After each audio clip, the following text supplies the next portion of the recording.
JEE mains 2024 के लिए अब काफी कम टाइम रह गया है और इस टाइम पे ये जरूरी हो जाता है कि आप ऐसे हाई वेटेज टॉपिक्स पे ज्यादा फोकस करो जिनके थ्रू आप जो है इजीली यहाँ पे नंबर निकाल सकते हो।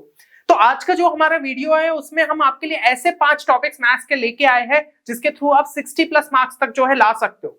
जी हाँ, ये ऐसे टॉपिक्स है जिनसे बार बार उठ उठ के जो है क्वेश्चन यहाँ पे आपके पिछले सालों में पूछे गए हैं। तो देखिए, अब जो टाइम बचा है उस टाइम पे आपको स्मार्टली और एफिशिएंटली यहाँ पे वर्क करना होगा। तो हमारा जो मेन फोकस रहना चाहिए ना, वो कुछ ऐसे यहाँ पे इंपॉर्टेंट पोर्शंस पे रहना चाहिए जिनका सबसे ज्यादा वेटेज है। तो यही चीज हम इस वीडियो में आपके लिए जो है कवर अप करने वाले हैं, इसलिए वीडियो को एंड तक जरूर देखिएगा। अब यहाँ पे सबसे पहले तो ये जान लीजिए कि जो हम यहाँ पे आपके लिए बात कर रहे हैं, तो यहाँ पे 50 से 60 नंबर अगर आपको निकालने हैं तो उसके लिए लास्ट 3 साल के जेईई मेंस के पेपर को ही उठा के देख लो। उनके थ्रू आपको पता चल जाएगा कि कौन से आपके ऐसे हाई वेटेज टॉपिक है। तो यही काम जो है हमने आपके लिए कर दिया है और इन सारे टॉपिक्स की खासियत ये है कि इनको आप नेक्स्ट 1 मंथ में जो है इजीली यहाँ पे कंप्लीट कर सकते हो। और देखो, एक चीज समझो, मैथ्स आपका एक ऐसा सब्जेक्ट है जिसमें 20 से 22 नंबर पे ही जो है स्टूडेंट्स के यहाँ पे 90 प्लस परसेंटाइल बन रहे हैं। 2022 की बात कर लो, 2023 की बात कर लो, तो यहीं पे एवरेज में जो है स्टूडेंट्स के इतने परसेंटाइल बन जाते हैं और 50 टू 53 मार्क्स के आसपास जो है आपके 99 परसेंटाइल तक देखने को मिल जाते हैं। मतलब यहाँ पे जो हम आपके लिए टॉपिक्स लेके आए उनमें अगर आप शॉर्ट नंबर ले आते हो तो भाई 98 99 परसेंटाइल आपके कहीं भी नहीं जा रहे। लेकिन यही चीज है कि उन टॉपिक्स में आपको जो है वर्क अच्छे से करना पड़ेगा, प्रॉपर तरीके से पीवाईक्यू सॉल्व करने पड़ेंगे और उनके सारे पॉइंट्स आपको क्लियर रहने चाहिए। तो जो सबसे पहले टॉपिक की अगर हम यहाँ पे बात करें वो है आपका वेक्टर्स एंड 3D। तो ये ऐसा टॉपिक है जो कि सबसे ज्यादा वेटेज आपका लगातार कैरी कर रहा है और सबसे अच्छी बात ये है कि यार ये इजी टॉपिक है, पोर्शन भी इसमें कम है। तो देखो, इनको जो है ना एक साथ इसलिए पढ़ना चाहिए क्योंकि इनमें जो है चीजें काफी रिलेटेबल है। एक फॉर्मूले को हम दूसरी जगह जो है यूज भी कर सकते हैं, तो इसलिए साथ साथ अगर इसको कंप्लीट कर लोगे तो आपका काम यहाँ पे बन जाएगा। दूसरी चीज ये है कि भाई ये कोई भी और दूसरे चैप्टर से यहाँ पे इतने ज्यादा रिलेटेड नहीं है, तो आपको ऐसा नहीं है कि कोई और चैप्टर पढ़ा हुआ होना चाहिए तभी वेक्टर्स एंड 3D बनेगा। तो ये भी एक अच्छी चीज हो गई। और देखिए भाई, क्वेश्चंस इसमें जो है ना वो स्टैंडर्ड फॉर्मूला ज्यादातर इन्वॉल्व करते हैं, ऐसा नहीं है कि बहुत नई नई चीजें उठ के आ रही है। पीवाईक्यूज अगर अच्छे से करोगे तो भी समझ में आएगा कि किस टाइप के क्वेश्चंस पूछे जाने के यहाँ पे चांसेस रहते हैं। और देखो, यहाँ पे अभी जो एक रीसेंट आपका चेंज देखने को मिला है वो ये हो गया है कि भाई 3D में से प्लेन्स पोर्शन को यहाँ पे हटा दिया गया है।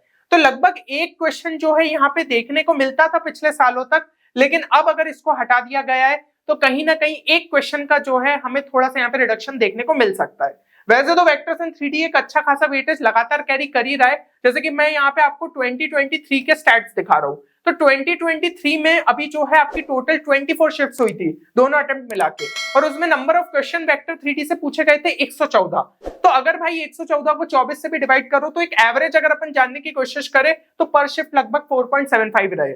यानी कि चलो, हो सकता है किसी शिफ्ट में 3 भी आए हो, किसी में 5 आए हो, किसी में 4 हो, तो ये चीज जो है अपन को एक एवरेज लगभग मिल रहा है। तो एक्सपेक्टेड क्वेश्चंस अपन जो है इस बार के लिए अगर बात करें आपके 2024 के फर्स्ट अटेम्प्ट में, तो 3 से 4 क्वेश्चन अभी भी जो है वेक्टर्स 3D से देखने को मिल जाएंगे। एक आध क्वेश्चन का अगर यहाँ पे रिडक्शन हो भी गया तो भी 3 क्वेश्चन तो आपके जो है लगभग यहाँ पे आ सकते हैं वेक्टर्स और 3D को मिला के। तो इस टॉपिक को गलती से भी इग्नोर मत करिएगा। अब इससे पहले कि हम सेकंड टॉपिक पे बढ़े, मैं एक चीज आपको और बताना चाहूंगा कि यहाँ पे जो टाइम आपके पास कम बचा है और उसमें अगर आप स्मार्टली थ्योरी को यहाँ पे रिवाइज करना चाहते हो तो आपके लिए हमने लेके आए हैं जेईई मेंस रैंकर्स बैच, जिसमें आपको थ्योरी तो स्मार्टली कवर अप कराई गई है, साथ ही साथ यहाँ पे इतनी बढ़िया आपको जो है शॉर्ट ट्रिक सिखाई गई है जिसके थ्रू आप अपनी स्पीड में लगातार इंप्रूवमेंट देखोगे। तो अगर आपने इस कोर्स को अभी तक चेक नहीं किया है तो आप सिंपली जो है इस प्रोसीजर को फॉलो करके इस कोर्स में एनरोल कर सकते हैं एंड डेफिनेटली ये आपके जो है फर्स्ट अटेम्प्ट के लिए गेम चेंजर साबित हो सकता है। अब यहाँ पे अगर हम जो है सेकंड टॉपिक की बात करें तो सेकंड टॉपिक है आपका मैट्रिसेस एंड डिटरमिनेंट्स। तो भाई साथ साथ रहने वाले ये दो ऐसे टॉपिक्स है जो कि काफी ज्यादा क्लोजली रिलेटेड है। और यहाँ पे जो मैट्रिसेस का आपका सिलेबस है ना, वो तो इस बार जो है लगभग यहाँ पे सेम रहा है, लेकिन डिटरमिनेंट्स में से क्या करा है भाई, प्रॉपर्टीज ऑफ डिटरमिनेंट्स हटा दिया और एक आधा टॉपिक आपका यहाँ पे हटा दिया गया है।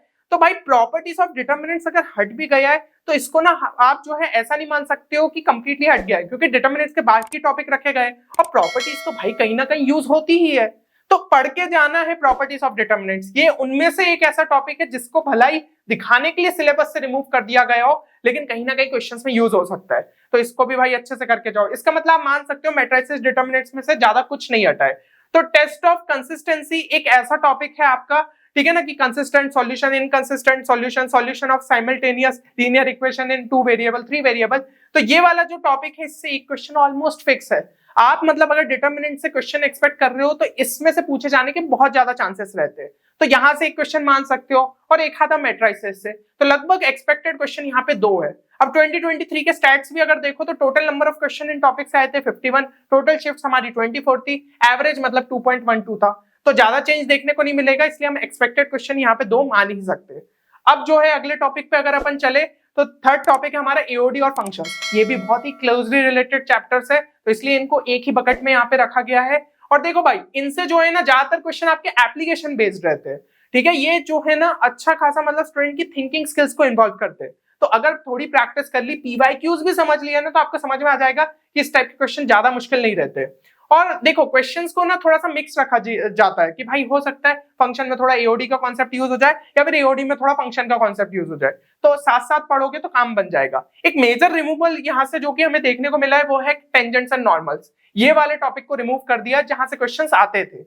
अब टेंजेंट्स एंड नॉर्मल्स भला यहां से हटा दिया हो पर 2D में है, ठीक है ना। 2D में आप जो है सर्कल और इन सब के एलिप्स के पढ़ते ही हो टेंजेंट नॉर्मल, तो ठीक है भाई, वहां पे आपको अच्छे से मतलब करके जाना ही है। और थोड़ा बहुत जो है आपका यहाँ पे डिफरेंशियल इक्वेशंस में भी आप देखते हो। तो ये चीज है कि भला ये टॉपिक हट गया हो सकता है एओडी पे डायरेक्टली नहीं पूछा जाए, लेकिन वहां पे जो है क्वेश्चन आने के चांसेस रहते हैं। तो अब अगर इसके लिए भी अपन 2023 के आपके स्टैट्स उठा के देखें तो भाई total number of question in topic से आए थे आपके 64, टोटल शिफ्ट्स आपके 24 थी, मतलब एवरेज 2.67 के आसपास हम जो है यहाँ पे देख सकते हैं। तो एक्सपेक्टेड क्वेश्चन आपका 2024 के फर्स्ट अटेम्प्ट में भी 2 से 3 क्वेश्चन के आसपास रहेगा। अब अगर हम जो है यहाँ पे नेक्स्ट टॉपिक पे चले तो नेक्स्ट टॉपिक है आपका definite integrals plus area under the curves. देखिए यहाँ पे इंटीग्रल स्टूडेंट्स को काफी टफ लगता है और उसमें भी ऐसा लगता है कि भाई इंटीग्रेशन के कितने लंबे लंबे जो है यहाँ पे क्वेश्चन चले जाते हैं, आंसर बहुत ही लंबा निकल आता है। पर यार पेपर के टाइम पे ज्यादातर चीजें जो है ना डेफिनेट इंटीग्रल के आसपास रिवॉल्व करती है। प्रॉपर्टीज अगर दिमाग में स्ट्राइक कर गई ना वो क्वेश्चन जो है आप और इजीली कर लोगे। तो बस थोड़ा सा बेसिक्स जो है सब्स्टिट्यूशन का पता होना चाहिए, कहाँ पे क्या चीजें सब्स्टिट्यूट हो रही है, फिर प्रॉपर्टी यूज करके क्वेश्चन बन जाते हैं। क्योंकि ये चीज देखिएगा, ये डायरेक्ट मतलब आपके जो है यहाँ पे इनडेफिनेट इंटीग्रल के क्वेश्चन बहुत ही कम आते हैं। सबसे ज्यादा पूछे जाने के चांसेस डेफिनेट इंटीग्रल के रहते हैं और उसी का कॉन्सेप्ट आपका एरिया अंडर द कर्व में यूज होता है, इसलिए साथ साथ इनको पुट कर दिया है। अब यहाँ पे जो एक मेजर रिमूवल हमें देखने को मिला है वो है integrals as a limit of sum. तो जहां से क्वेश्चंस आते थे, मैंने मोस्ट रिपीटेड कॉन्सेप्ट सीरीज में भी इस टॉपिक को रखा था, अब ये हट गया है। तो ये मान के चलो कि हो सकता था इससे जो है अगली आपकी 2 या 3 शिफ्ट में क्वेश्चन पूछे चले जाते, तो उनको थोड़ा सा नुकसान हो गया। पर डेफिनेट इंटीग्रल वैसे भी इतना बड़ा है कि क्वेश्चन कहीं ना कहीं एडजस्ट हो ही जाएगा। अब यहाँ पे अगर हम बात कर ले 2023 के स्टैट्स की तो 60 क्वेश्चन पूछे गए थे 24 शिफ्ट के अंदर, तो एवरेज क्वेश्चन आपके 2.5 थे। मतलब इस बार भी अपन कह सकते हैं एक्सपेक्टेड क्वेश्चन किसी में मतलब आपके जो है 2 क्वेश्चन पूछे जा सकते हैं किसी शिफ्ट में, किसी में 3 भी आ सकते हैं। तो ये टॉपिक्स भी जो है आप अच्छे तरीके से यहाँ पे करके जा सकते हैं। अब अगर नेक्स्ट टॉपिक की हम जो है यहाँ पे बात करें तो नेक्स्ट टॉपिक है आपका पीएनसी प्लस बायनोमियल। तो ये टॉपिक्स जो है ये चैप्टर्स भी काफी ज्यादा क्लोजली रिलेटेड है, ठीक है। पीएनसी में थोड़ा सा हम जो है यहाँ पे एनसीआर के बारे में जानते हैं, फिर उसके आसपास ही तो हमारा बायनोमियल चैप्टर जो है रिवॉल्व करता है। तो देखो भाई, प्रॉपर्टीज ऑफ बायनोमियल कोफिशिएंट, ये भाई बहुत ही इंपॉर्टेंट चीज है।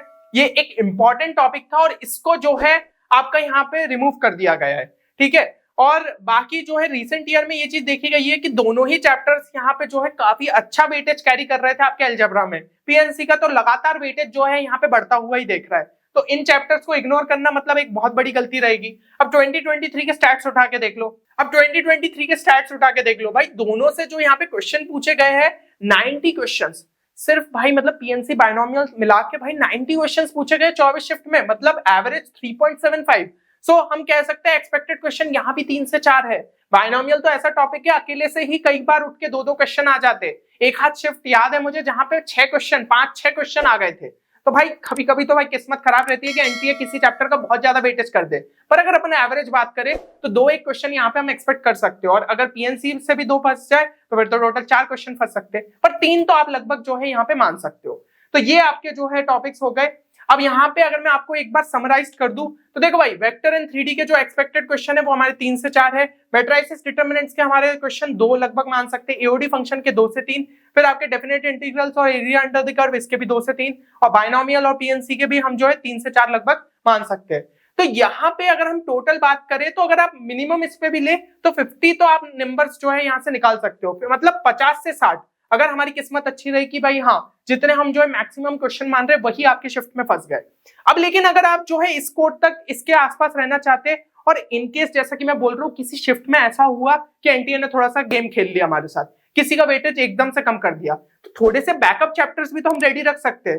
तो वो बैकअप चैप्टर्स कौन से हैं जो कि आपके लिए इजी भी पड़े और आप आराम से इन चैप्टर्स के साथ कर लो। तो उनमें से एक चैप्टर है आपका यहाँ पे डिफरेंशियल इक्वेशन, जिससे मतलब 1 से 2 क्वेश्चन देखने को मिलते हैं। ठीक है, पिछली बार थोड़ा सा वेटेज कम हो गया था 2023 में, वेटेज कम होने के बाद भी एक क्वेश्चन तो आ ही रहा था, पर उससे पिछले साल तक 2 क्वेश्चन तक भी पूछे जाते थे, तो अभी भी हम ये चीज एक्सपेक्ट कर सकते हैं। सेट्स एंड रिलेशन की बात करें तो भाई एक क्वेश्चन तो आपका आ ही जाता है और बहुत इजी टॉपिक है। ठीक है, एक दिन में ही आराम से अगर बैठोगे तो पीवाईक्यूज भी कर लोगे और इसके क्वेश्चन भी मतलब थ्योरी भी अच्छे से कंप्लीट कर लोगे। स्टैटिस्टिक्स के साथ भी सेम कहानी है, एक दिन में आराम से फिनिश कर लोगे और एक क्वेश्चन लगभग यहाँ पे आ जाता है। तो ये कुछ बैकअप के चैप्टर्स है जो कि फिर आपको ये चीज कंफर्म कर देंगे। हाँ, उनमें किसी चैप्टर में अगर वेटेज थोड़ा सा कम भी होता है तो इनके थ्रू आप उसके आसपास पहुंच जाओगे। तो भाई ये चीज आपको ध्यान रखनी है कि इन सारे टॉपिक्स को सीरियसली लेना है यहाँ पे। अच्छा, कुछ इंपॉर्टेंट चीजें डिस्क्लेमर टाइप भी मान सकते हो। देखो ये वीडियो जो है ना ये आपके प्रीवियस एनालिटिकल डेटा पे बेस्ड है, हमने खुद से कुछ यहाँ पे इंफॉर्मेशन नहीं रखी है, बल्कि आपके एनालिटिकल जो डेटा है ना उसी को एनालाइज करके जो यहाँ पे रिजल्ट निकल रहे थे वो आपके सामने लाए। दूसरी चीज ये है कि भाई देखो वेटेज ना कई बार थोड़ा सा डिफर कर जाता है, एनटीए अनप्रेडिक्टेबल है, कई बार तो डेट्स रिलीज नहीं करता और कई बार जो है 3 से 4 महीने पहले कर देता है, तो उसको हम जो है ना इतने अच्छे से प्रेडिक्ट नहीं कर सकते। पर फिर भी जो है पिछले अगर 4 से 5 सालों की बात करें तो भाई काफी हाई वेटेज चैप्टर्स है, तो इनको हमें इग्नोर नहीं करना चाहिए और कहीं ना कहीं कहानी इसके आसपास ही थोड़ी सी रिवॉल्व करेगी। अब देखो तो बेटर यही रहेगा कि भाई आप मैक्सिमम सिलेबस के लिए ट्राई करो, पर इन सारे चैप्टर्स को जो कि मैंने इस वीडियो में बात करी उनको टॉप प्रायोरिटी पे रखो कि हाँ पहला टारगेट ये है और अगर टाइम बचता है तो फिर बाकी चैप्टर्स पे जाते हैं। क्योंकि अगर आप ये वीडियो देख रहे हैं तो कहीं ना कहीं मैथ्स में फंसे हुए हो और ये जो वीडियो है ये आपका यहाँ पे मैथ्स को थोड़ा सा संवार सकता है भाई, जो अगर आपके कुछ मार्क्स नहीं आ रहे थे तो हाई वेटेज टॉपिक्स के थ्रू वहां पे नंबर निकाल सकते हो। अब अगर आप सिमिलर वीडियो जो है यहाँ पे फिजिक्स एंड केमिस्ट्री के लिए चाहते हैं तो कमेंट सेक्शन में जरूर बताइएगा कि किस पे आप पहले वीडियो चाहेंगे। हम पूरा ट्राई करेंगे कि आपके लिए जो है फिजिक्स एंड केमिस्ट्री के लिए वीडियो लाए। और आप देख रहे हो यार इस रिसर्च में भी मेहनत लगती है, ठीक है ना, तो आपके लिए जो है क्वालिटी कंटेंट लाने के लिए हम पूरा यहाँ पे प्रयास कर रहे हैं। बस आपकी तरफ से छोटा सा एक एफर्ट चाहेंगे कि आप जो है इस वीडियो को जरूर अपने दोस्तों के साथ शेयर करें। चलिए, तो उम्मीद करता हूँ कि ये वीडियो आप सभी के लिए बेनिफिशियल रहेगा। मिलते हैं अगले वीडियो में, तब तक के लिए take care and good bye.